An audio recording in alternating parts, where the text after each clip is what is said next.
It was late in the evening when I received the confession. My shift at St. Agnes nursing home had been long, and I was just about to leave when I found Mr. Leary sitting in the hallway, his frail hands gripping the armrests of his wheelchair. His pale blue eyes were fogged over with age, his face a map of wrinkles and sagging skin. But there was something unsettling in the way he stared at me, something that made the hairs on the back of my neck stand up. "Penny?" He called my name softly, as if it were an old secret he hadn't spoken in years.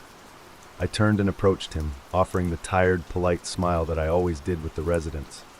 "Yes, Mr. Leary? Is everything okay?" He gave a small, knowing grin. "I need to tell you something, Penny. Something no one's ever known." His voice quivered with age, but there was an intensity in his words that felt out of place for someone who hadn't spoken a coherent sentence in days. I knelt beside him, my heart quickening. "What's that, Mr. Leary?" His eyes darted around the empty hallway, as if checking for eavesdroppers, before he leaned in close. "I was part of a gang, a bank robbery crew, back in the 1980s. We did more than take money, though. We took lives." I felt a chill run down my spine. Was he rambling again? Just another one of his sporadic outbursts? He had a history of telling strange stories about his past, but most of it didn't make sense. The staff often wrote it off as the confusion that comes with age, dementia, or maybe just the remnants of a mind too long under the weight of time. But this was different. The way he spoke wasn't like his usual confusion. There was a clarity, a weight to his words that made me wonder. "Mr. Leary," I said, trying to sound soothing, "I think you might be getting a bit mixed up. You've never mentioned anything like this before." He shook his head, his bony fingers trembling as he gripped the edge of the wheelchair. "I'm not mixed up, Penny. You need to listen. It was the 80s, and we had it all planned out. Fast cars, fast money. But it didn't stay clean. It never stays clean. There was a woman, an innocent bystander, and we—" His voice faltered for a moment, and his eyes clouded over as if he were reliving a memory he wished he could forget. "She didn't make it. It wasn't supposed to happen. But it did. And the worst part, no one ever caught us." He fell silent, his eyes distant, his breath shallow. I was stunned, unsure of what to do with what he just said. "Mr. Leary, are you saying that you were involved in a bank robbery and someone died?" I asked, my voice trembling a little despite myself. He didn't answer immediately, his gaze drifting to the ground.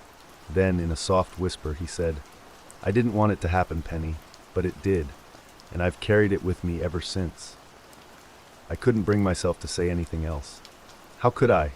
Was this some kind of elaborate confession, or just the ramblings of a man who had lived too long with his regrets?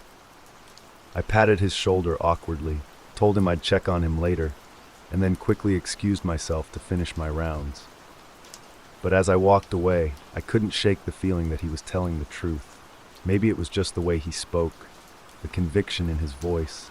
Maybe it was the cold knot that settled in my stomach. Either way, I couldn't stop thinking about it.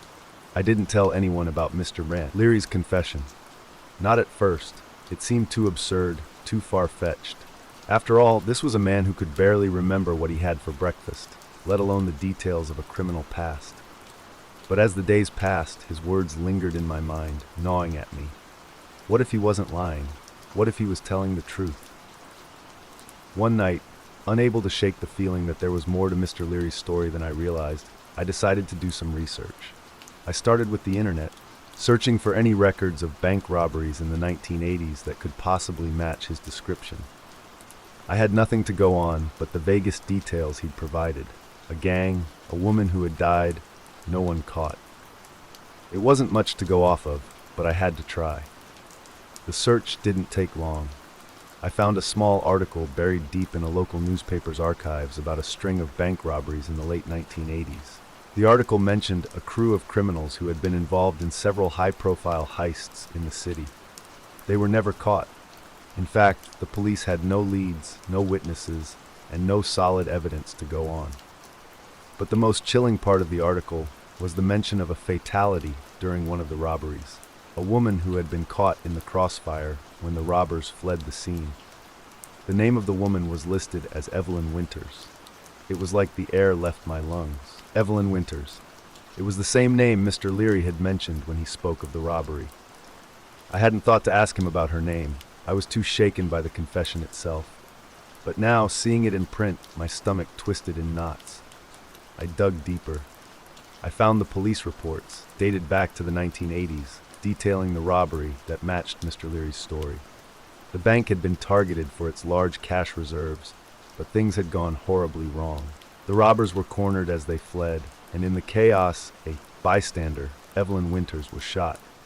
The robbers escaped before the police arrived, and despite several investigations, they were never found. The case had gone cold. The more I read, the more I began to wonder. Could it be possible? Could Mr. Leary have been involved in something like this? The story was so bizarre, but the details seemed too precise to be entirely made up. What if he had been part of that crew? What if the woman he mentioned had died at his hands? I felt sick to my stomach as I closed the laptop. I didn't want to believe it, but everything pointed to the fact that Mr. Leary's confession wasn't just some delusion. It was real. And if that was true, what else had he done?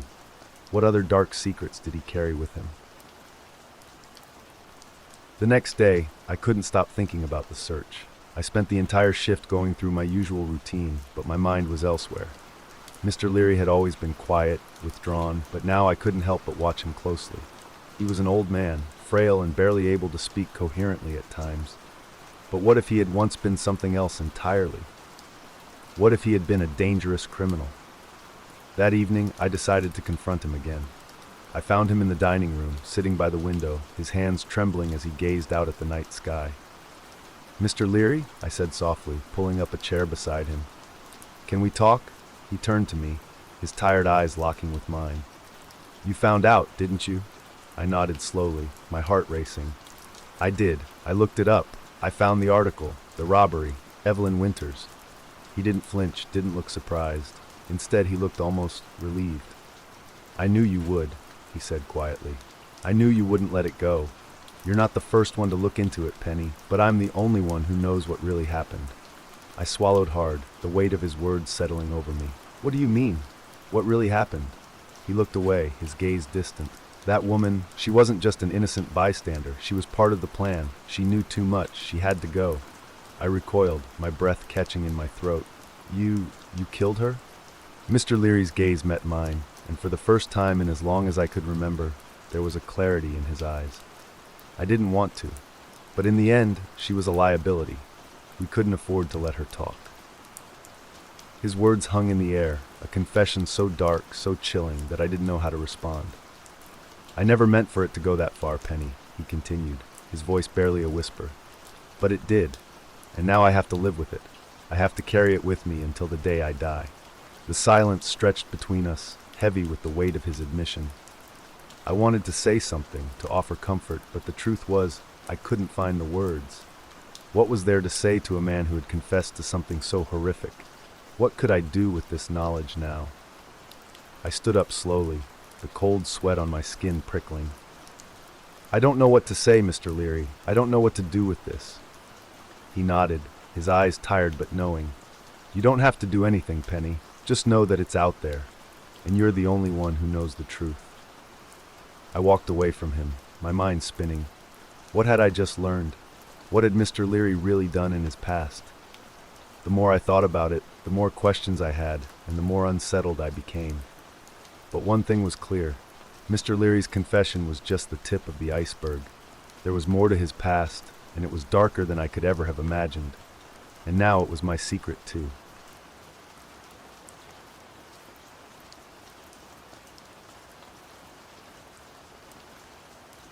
It was my first week at the nursing home when I met Mr. Parker. I was new, eager, and determined to make a difference. The residents were mostly elderly, frail, and often seemed trapped in their own worlds, their memories fading with each passing day.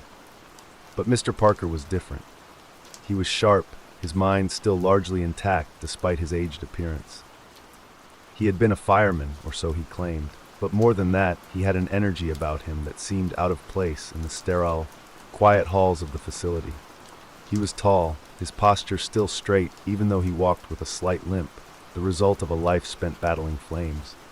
His eyes were blue, piercing, and had an intensity that made you feel like he could see right through you. I was assigned to help him that day, and as I wheeled him to his room, he leaned in close and whispered in my ear. "I was a fireman once, you know." I nodded, trying to smile as I pushed him down the hall. "That's impressive. You must have seen a lot." I did, a lot of fires, a lot of things. His voice trailed off, his eyes going distant as if he was reliving something. Things most people wouldn't understand. We entered his room, and I helped him settle into his chair by the window.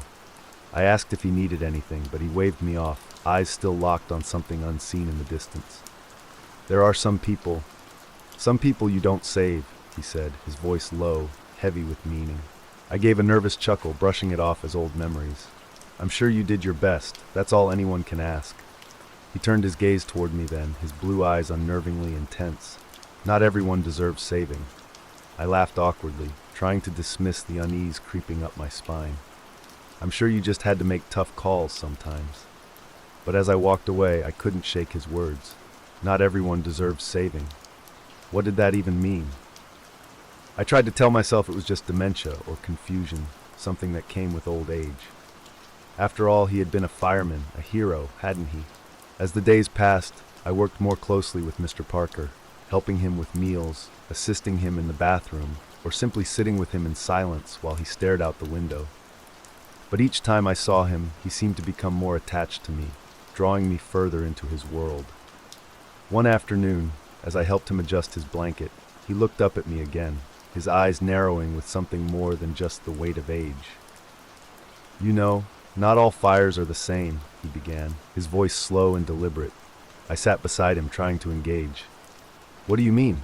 There are people I didn't save," he said, pausing for effect. "And I'm not sorry, not one bit." My heart skipped a beat. "What? Why wouldn't you save them?" Mr. Parker's lips curled into a faint smile, but it was a smile I found unsettling. "Some people don't deserve it. Some people are better off burning." His eyes hardened as if recalling a specific memory. "There was this one house fire. A big one. It was in the middle of the night. We rushed in, my team and I, but when we got inside, I saw her. I could feel my pulse quicken. Who? The woman. The mother. She was trapped with her children," he continued, his voice like gravel. "And she didn't even try to get out. She just looked at me, and I could see it in her eyes. She didn't care. She didn't want to live." I couldn't speak. I just stared at him, unsure where this was going. "But you saved the children, right?" I asked, trying to steer him back to the part of the story that made sense. "I saved the children," he said, his tone still cold. "But I didn't save her. I couldn't, and I wouldn't. She was useless. She wasn't worth it." I felt a shiver creep up my spine. "What do you mean she wasn't worth it?" Mr. Parker leaned in closer, his voice dropping to a whisper. "She was one of them. You know what I mean. The ones who don't deserve saving. The ones who are a drain on society." I was taken aback. "Parker, I don't understand. You're saying—" "I'm saying that there are people who don't matter," he interrupted, his eyes sharp and full of conviction. "I've seen it all in my years of service. Some people are just better off gone. You can feel it when you look at them. And when the fire's raging, and it's either them or someone else, you have to make a choice." I chose. I felt my stomach churn. He wasn't talking about helpless victims of tragedy anymore. He was talking about something else entirely. Something darker, rooted in deep-seated prejudices that he'd carried with him long after his fireman days were over. "You left her to burn?" I asked, my voice trembling.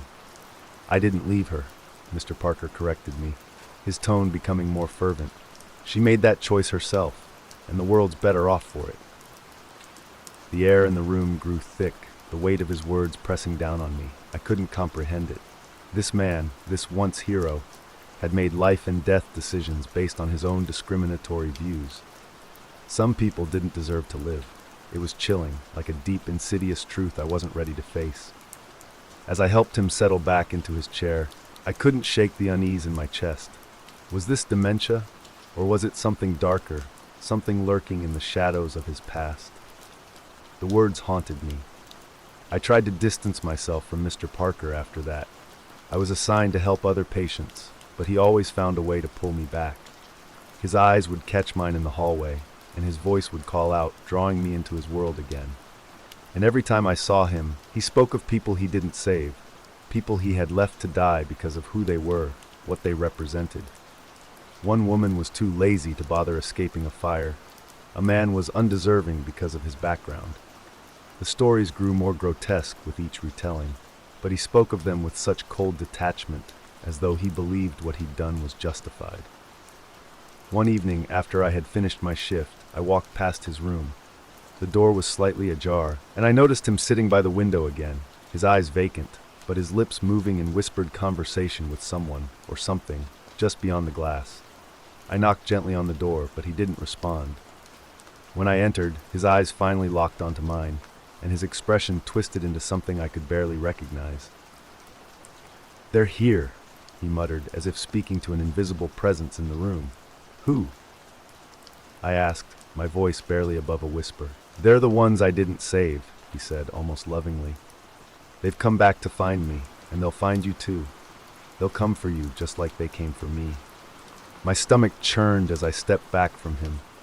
The air in the room felt colder, and the faintest whisper seemed to ripple through the air, like the brush of a hand across my skin. But when I turned to leave, I heard a voice I couldn't place, a voice that didn't belong to anyone in the room. "They never forget, you know," the voice said, soft but unmistakable. "They never forget who left them behind." I couldn't bring myself to go back to Mr. Parker's room after that. I thought about what he had said, the people he had left to die, and then, late one night, as I lay in bed, I heard the faintest sound. Whispers, like distant voices, growing louder in the hallway outside my door. I tried to dismiss it. It had to be the building settling, or my tired mind playing tricks, but something told me it was more. Something told me Mr. Parker's words weren't just the ramblings of an old man. They were a warning, and now they were coming for me. The nursing home was a place of quiet desperation. The halls smelled of antiseptic and boiled vegetables, and the faint hum of fluorescent lights buzzed like a trapped fly. I had been working there for 6 months, long enough to know the routines, but not long enough to grow numb to the sadness that clung to the walls. The residents were a mix of the frail, the forgotten, and the occasionally combative. But Mrs. Baker was different. She was in her late 80s, with a sharp mind and a sharper tongue. Her silver hair was always neatly coiled, and her piercing blue eyes seemed to see right through you. She had a way of making you feel like you were the patient, and she was the one in charge. I liked her, though. She was one of the few residents who didn't treat me like I was invisible. One afternoon, I was in the break room venting to my coworker, Sarah, about my soon-to-be ex-husband, Mark. He had been dragging out the divorce, refusing to sign the papers, and making my life a living hell. I was exhausted, emotionally and physically, and I didn't notice Mrs. Baker sitting in her wheelchair just outside the door, her head tilted slightly as if listening intently. Later that day, I was helping Mrs. Baker get ready for bed. She was unusually quiet, her gaze fixed on the window as I adjusted her blankets. Then, without warning, she spoke. "You know, dear," she said, her voice low and steady, "I had a husband like yours once. 2 of them, actually." I paused, unsure if I had heard her correctly. "2 husbands?" I asked, trying to keep my tone light. She turned to me, her eyes gleaming with something I couldn't quite place. "Oh yes, both of them were difficult, but I took care of them." I laughed nervously, assuming she was joking. "Took care of them? What do you mean?" Her expression didn't change. "I mean, I got rid of them, permanently." The room suddenly felt colder. I told myself she was just an old woman with a dark sense of humor. But there was something in her voice that made my skin crawl. I finished tucking her in and left the room as quickly as I could, trying to shake off the unease. The next day, Mrs. Baker asked for me specifically. She wanted me to read to her from a worn, leather-bound book she kept on her nightstand. It was a collection of old poems, and as I read, she interjected with comments that seemed innocent at first but grew increasingly unsettling. "Do you know what it's like to feel trapped, dear?" she asked suddenly, cutting me off mid-sentence. I hesitated. "I think so. My marriage has felt like a prison for a long time." She nodded, a small smile playing on her lips. "Yes, I know the feeling. My first husband, Charles, was a controlling man. He thought he owned me, but I showed him how wrong he was. I didn't want to ask, but I couldn't help myself. What did you do?" She leaned closer, her voice dropping to a whisper.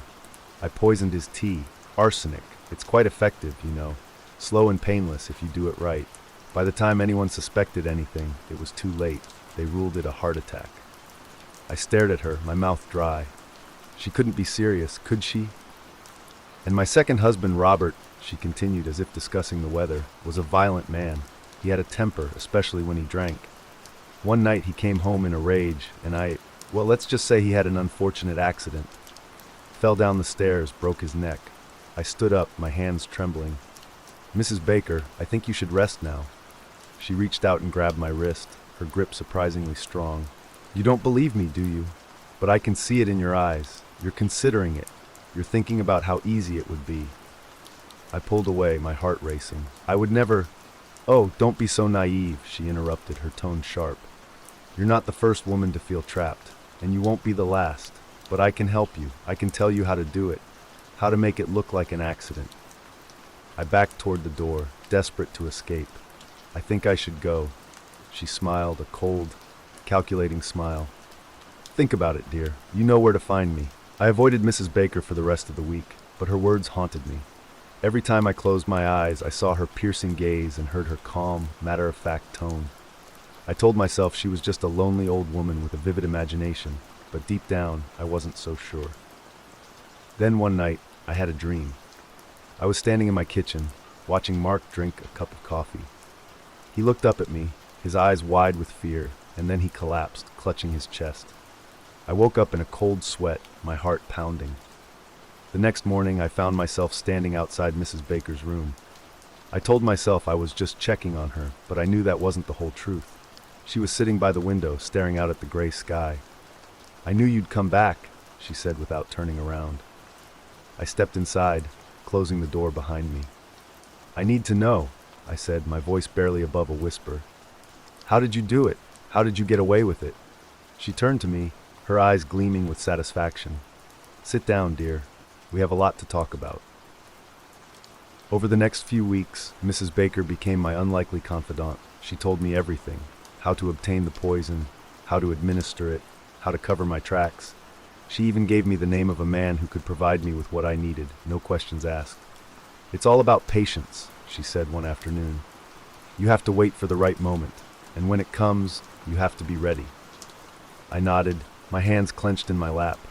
I told myself I would never go through with it, that I was just humoring her. But the more she talked, the more I found myself considering it. Mark had made my life a living hell for years. Why shouldn't I be free of him? The night I finally decided to do it, I felt strangely calm. I followed Mrs. Baker's instructions to the letter, slipping the poison into Mark's drink when he wasn't looking. He drank it without a second thought, just as she said he would. I watched him carefully, waiting for the first signs. When they came, it was almost too easy. He clutched his chest, his face contorted in pain, and then he collapsed. I called 911, playing the distraught wife to perfection. By the time the paramedics arrived, it was too late. The police questioned me, of course, but there was no evidence to suggest foul play. Mark had a history of heart problems, and the autopsy confirmed it was a heart attack. I was in the clear. I went back to the nursing home a few days later, my hands still shaking. Mrs. Baker was waiting for me, a knowing smile on her face. "I knew you had it in you," she said. I sat down beside her, my mind racing. "What happens now?" She reached out and patted my hand. "Now, my dear, you're free, but remember, once you cross that line, there's no going back." I nodded, tears streaming down my face. I had done it. I was free. But as I looked into Mrs. Baker's cold, calculating eyes, I realized the truth. I wasn't free. I was trapped in a different kind of prison, one of my own making. And Mrs. Baker, she was the warden.